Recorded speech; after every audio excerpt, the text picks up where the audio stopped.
మొత్తం వ్యవస్థ పెరాలసిస్ వచ్చింది. 5 సంవత్సరాలు పనిచేయడం మానేశారు. నేను ఇంకా ఏం చేయాలో నాకు కూడా తెలియని పరిస్థితికి వచ్చా ఇప్పుడు.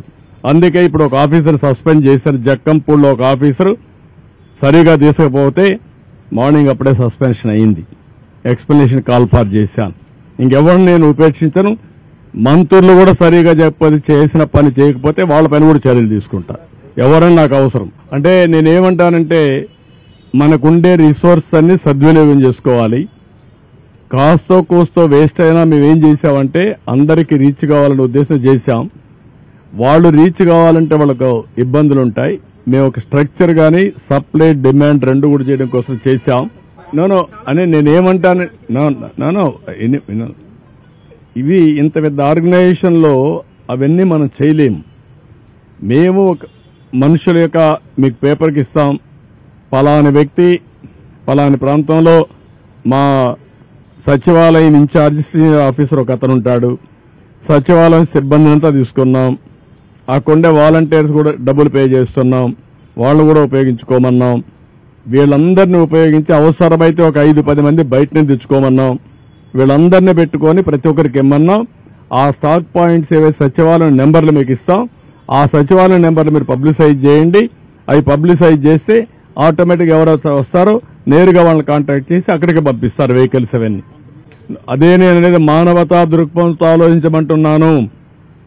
మన కుటుంబ సభ్యుడు ఒకడు చనిపోతే ఏ విధంగా ఫీల్ అవుతామో ఆ విధంగా అధికార యంత్రాంగం ఫీల్ కావాల్సిన అవసరం ఉంది.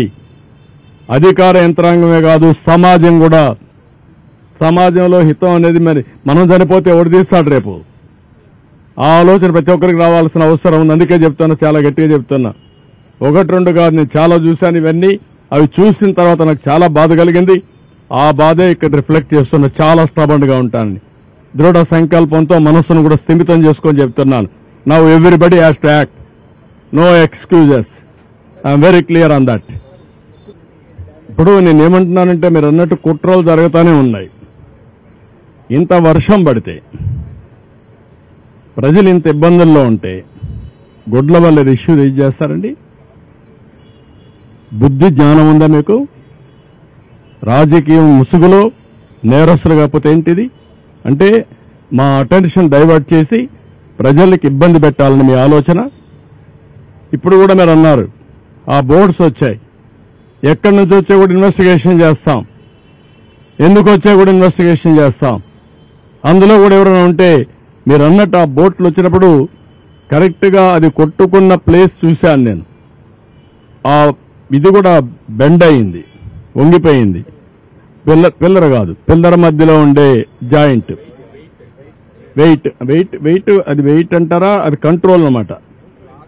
2 పిల్లర్స్ మధ్యలో గేట్ ని కంట్రోల్ చేయడం కోసం పెట్టినటువంటి ఆ గేట్ అక్కడ ఉంటుంది. దాని సపోర్టింగ్ ఒక కాలం దాన్ని కొట్టుకుంది. అది బెండ్ అయిపోయి ఇరిగిపోయే పరిస్థితి వచ్చింది. అంటే ఏంటిది? ఎప్పుడు చరిత్రలో జరగల ఇలాంటివన్నీ జరుగుతున్నాయి. ఇప్పుడు అనుమానం రాని వారికి కూడా అనుమానం వచ్చే పరిస్థితి. ఎందుకు? బాబాయిని చంపి నెక్స్ట్ డే నారాసురు రక్త చరిత్ర రాయగలిగిన వాళ్ళు ఇంక అనుమానం ఎందుకు రాదండి? Now I'm forced to suspect. ప్రతి ఒక్క ఈవెంట్ చూడండి, పాయిజన్ హాస్టల్స్లో ఏంటివన్నీ 1-4 సార్లు చెప్తున్నాను. ఇంక అందరిపైన నేను మా వాళ్ళపైన యాక్షన్ తీసుకోండి. ఎందుకంటే ఎక్స్ట్రా కేర్ఫుల్గా ఉండవలసిన బాధ్యత అధికార యంత్రాంగం పైన ఉంది.